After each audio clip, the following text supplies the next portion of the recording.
every time you travel and you start to understand the cadence, you start to understand the cadence in life, the financial cadence that you cannot elude. Facts. The fact that there's holes in our pocket. What's that? Haggai? Haggai 1:6. So in Haggai 1:6, they talk about these holes in your pocket. So you think you're getting smart. So this is what you do. You say, okay, how much is a transmission? Okay, that's 2,000. I know where you're going to. How much is my wife's transmission? Okay, that's 3,000. How much if the furnace blow up? Okay, that's gonna be about 1,000. What if the AC blow up? That's 1,000. Okay, what if the faucet go out? Okay, that's 200. Okay, what if this happens? It's 300. Okay, what if the water heater go out? Okay, that's 400. You gotta have about 10 G's before you can travel that you can fuck off on emergencies when you come home, and you know that ain't never gonna happen. Never gonna happen. Not in this world. No, not in this world. That's what make this kingdom such a fly-by-night MC fly. Right. You know? Fly. Like this is my life you talking about. You tripping. You tripping, yeah. So it's like, we want the kingdom, bro. Do we want to die? No. But when we look at the glorious promises of the Most High in the kingdom, this right here, all go everything, and it's a bill, Donald Trump, come here, you got a bill, sir. I thought those were your bills. You pay my bills, and guess what the bill is? You ain't building fast enough. You ain't building my new shit. Let me show you I got some new shit outside. I want to show it to you. Facts. Go outside, hit him in the head. Bow. The new shit I want to show you is your old shit. Already. You remember grimy ass Melvin? Yeah. That's what I'm saying. Yeah. So, as opposed to I go out here and do some type of money scheme, come up on some money, more problems, hole in my pocket, maintaining out the wazoo. The richer white people see you, the more they gonna exploit you. Facts. If you living in Mequon in a big sprawling mansion, and they come to the door and they see your black ass and the air conditioner went out, what you think you finna pay? They finna tax the fuck out. Right, they finna bust your head. Oh, he rich, he got it. You take your car to the shop and you need something done to it. How much you think that NBA players have been caught? They done drove off from these. Some of these players I remember back in our day had got in trouble because they would go places and people would do crazy ass shit to them and then try to charge them, and they would drive off with their car. Remember, I forgot who that was that got in trouble for that. Yeah. It was an NBA player. Dog took his car to the shop, some hunkies, and then they tossed. He might have got it washed in a motherfucking oil change. The motherfucker said something like 9,500. He jumped in this shit and drove off, and he got in trouble because they was like, you can't do that. He's like, these motherfuckers try to charge me. I don't remember who it was. Outrageous. I'm talking about, it was crazy outrageous. Right, because it's this thing called, like it's brackets, right? Like say, based off your income, based off where you live, based off of who you are, it's an automatic protocol to inflate numbers or increase numbers. When somebody come here, brothers and sisters, to this man's house to service anything, soon they pull up right away. They getting in my ass. Right away. Something that was $365 automatically finna be $665 to $800. Yep. Ain't that crazy? Just because where you live and how you set up, that determine how much a person is gonna get you for your. Same as me. You pull up to my house, dog. Something that's $450-ish is automatically $900 now. Oh yeah. It's like, dog, what the fuck? And what are you gonna do? Like your dad, the situation with his truck, the prices that was being thrown at him, he could have scoffed, but guess what? You're gonna have to pay that. When he's done, he's gonna have to pay it. You still got that Proverbs 9 and 10? Man, so this is from campaignmonitoring.com. So I'm sorry. Yeah. The Nielsen report states that black consumer spending is highly influenced by advertising. Black people reported being 42% more likely than the rest of the American population to respond to mobile ads. They're also more likely to respond to ads on television, radio, and the internet. Basically, We gang goofy. Super gang goofy. We are Dog, that's embarrassing, man. Just a bunch of wide-eyed gang goofies. That's our whole race. 42% more likely than any other race in America to see an ad and be like, ooh. Well, you got to remember, they being nice. I think them numbers higher than that. Right. Dog, we fucked up on material. That's just the recording of the legal money. Right. They don't count any dumbass hustling niggas. Ask me this. Milwaukee is a dirt po ass town. Piss po. Dirt po in the black sector. I was just gonna say in the nigga area. Yeah, right. I had to specify because we one of the richest states. But you go to Mayfair Mall and what's the name of that store? Enzo. Oh, yeah. If you go in there and say how many white people have came in here and bought a pair of sneakers, I guarantee you probably not one. Not one, zero. Not one. But the cheapest sneaker in there is probably what, $800? Balenciagas. Right. I picked up a Gucci belt for $380 in there. Right. I picked up a pair of shoes in there. That junk was $3,000. They was dirty already. They looked like they was some beat up dookies or something. Like looked like a dope fiend had them on. I get it. That's the style. But they was beat the fuck up, and I picked them up and look, it was $2,900. Where is black people getting their money from to where they can? Why is Enzo been open for years? Dog, that store's supposed to been closed down for lack of for lack of business. Nope. I understand, man. Shit is with inflation, the bullshit that niggas is doing is still making them more money. Niggas that sold drugs when y'all was young, that shit ain't shit compared to the niggas now. Right. When heroin is 100 something a gram, you know what I'm saying? Right. So you think shit like that? These niggas. One of my guys, he sell weed. He's talking about $1,500 a day. Damn. And then not only that, you gotta look at these other shits. You got these Amazon niggas. You got stealing niggas, and you got credit card scammers. But damn, and you got a lot of one thing the black women been doing, which is super lucrative. A lot of them is real life nurses, and them they ass getting paid. Yeah. So you like go in there and you buy your 4-year-old son a Gucci tracksuit. Yeah. And the belt and the hat for $1,400. Facts. Yeah. Yeah. So you figure you got a good ass job, you don't use a credit card. And then where do we wear this to? In Milwaukee. See that? Mama house. That's where You wear it on Instagram. Right. So that's where yes, you got that Proverbs 9 and 10. Proverbs chapter 9, verse 10. The fear of the Lord is the beginning of wisdom, and the knowledge of the holy is understanding. See, a lot of y'all out here, y'all lack the fear of the Lord. Bro, listen. I was so afraid these last couple days. I broke down and pulled a George Floyd. I had to call my mama, dog. Dog, do you know how? You're supposed to. Dog, do you know how weak that made me feel? No, that to have made to you call my mama and hear her voice, so I felt like that 3-year-old boy who was lost in the mall, nigga, in the back with the security crying like a motherfucker. That was valid. Like, my mama, nigga. That's how I felt. So now I'm looking at George. I was laughing at George Floyd when he was nigga screaming for his mama. Nigga, the Lord done hit me with so much fear recently. Nigga, I was George Floyd screaming for my mama this morning. When I called my mama, she answered the phone. I heard her voice.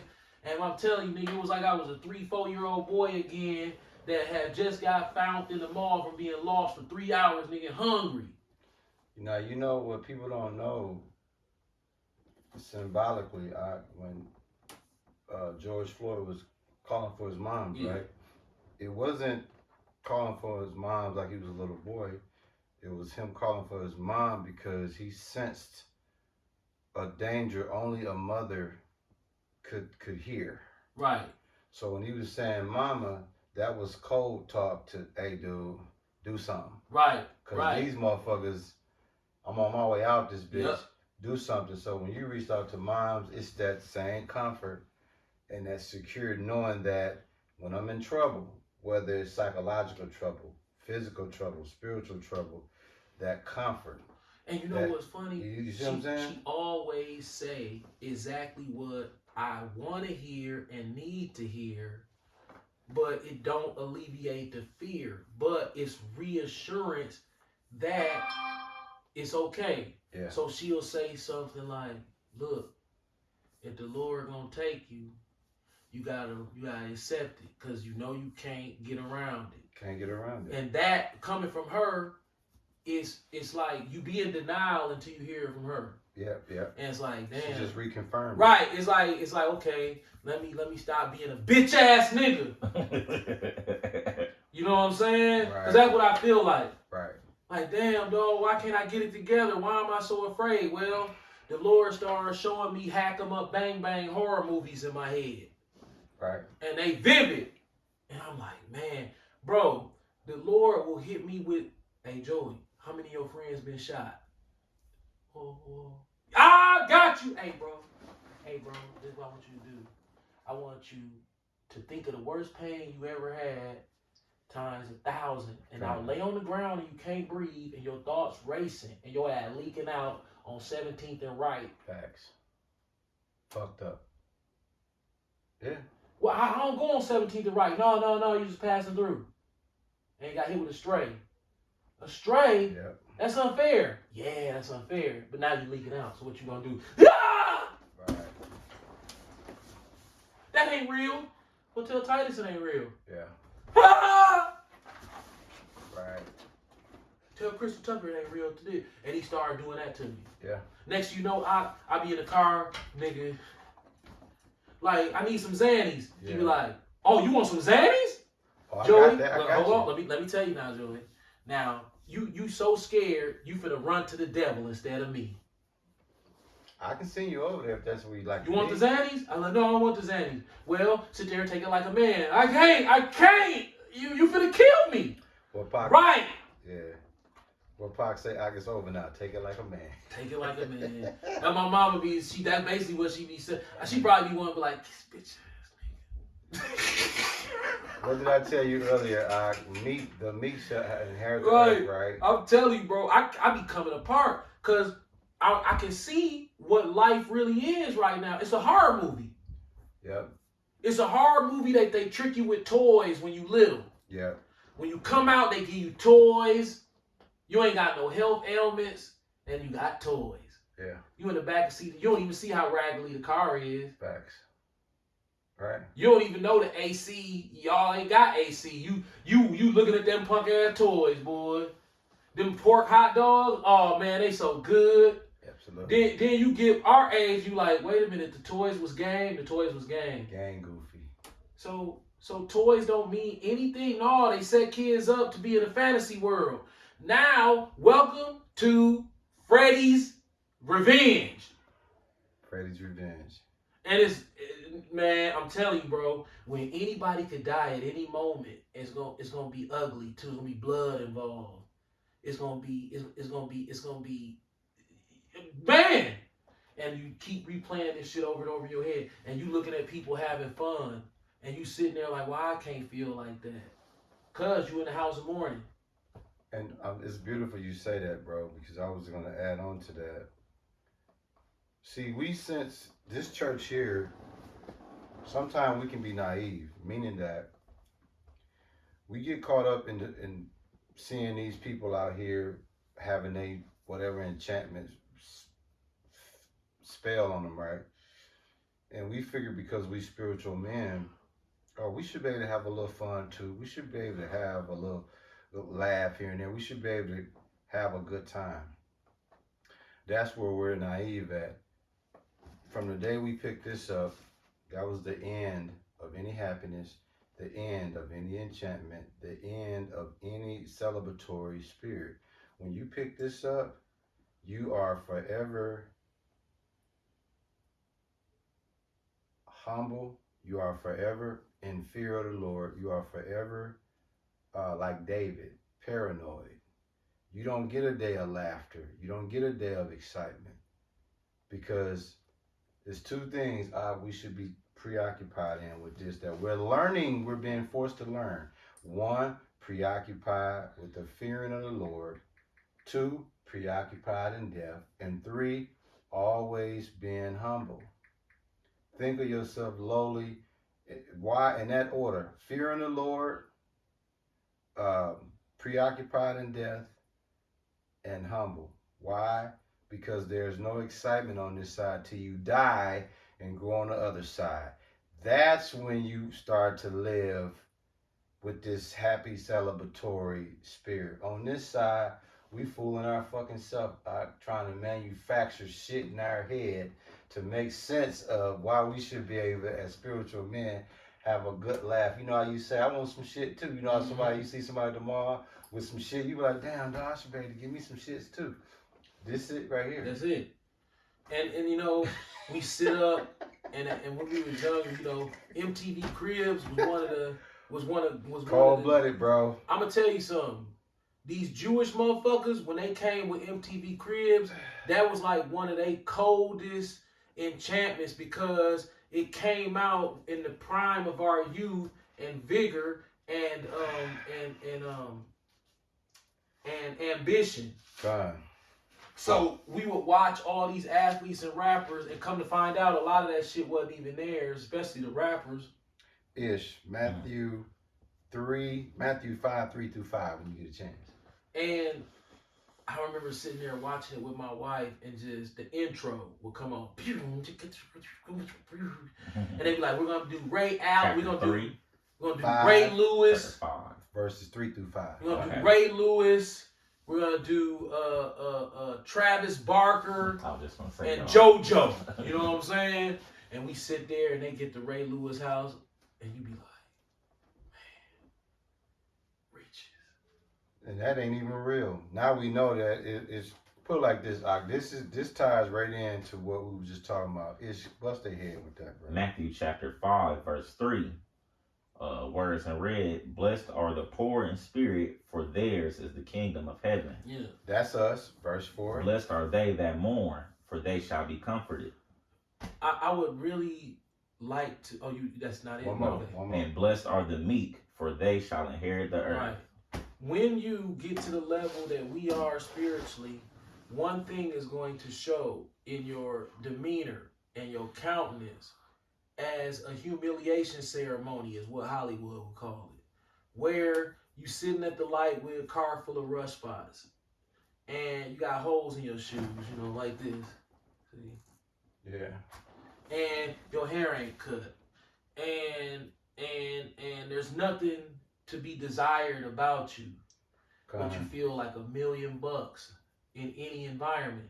Why? Because you've adjusted your thought process to really break the generational curses of Negro materialism and try to open up the mind of ascension and spiritualism. God. Because once you become a spiritual being, the way that you look to a simple-minded motherfucker. Sometimes, let's be realistic.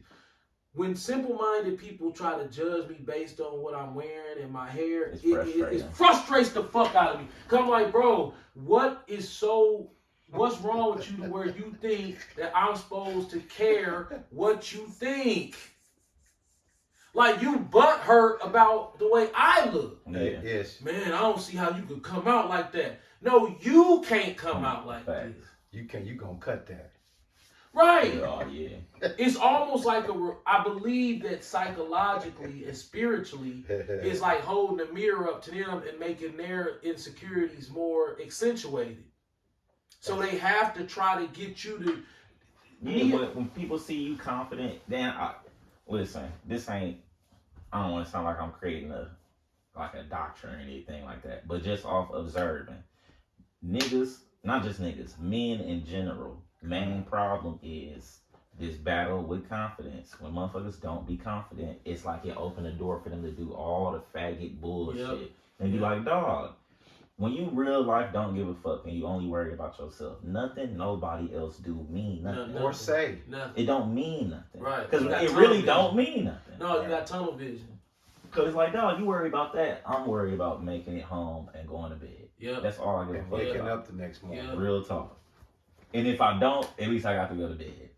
You know what I'm saying? Fuck all that. Most men, because I get this, especially with working, it's a confident and it's an ego and it's a I gotta put you down or I gotta if I feel like you less, it gotta be you supposed to kiss my ass because you Right. lesser than me. It's like, dog, fuck you, bro. All day. Nobody give a fuck about you, dog. All You day. shouldn't give a fuck about me. Right, I'm it's not right. asking you to care. Nothing, Right.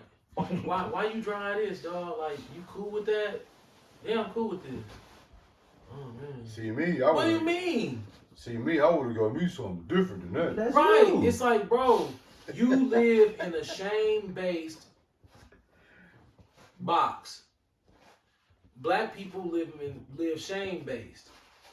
If you can't go anywhere, even for black women, it's funny because we look at that bonnet and we be like, that's crazy. But guess what? When I look at that bonnet spiritually, I say, if she want to have a bonnet on, that's her motherfucking head. Yeah. Plus, I mean, Yeah. technically, they supposed to have their hair covered up anyway, right? Right. Yeah. I'm like, Bonnet that's, it is. Fuck right. yeah. I'm like, but in the black community, oh.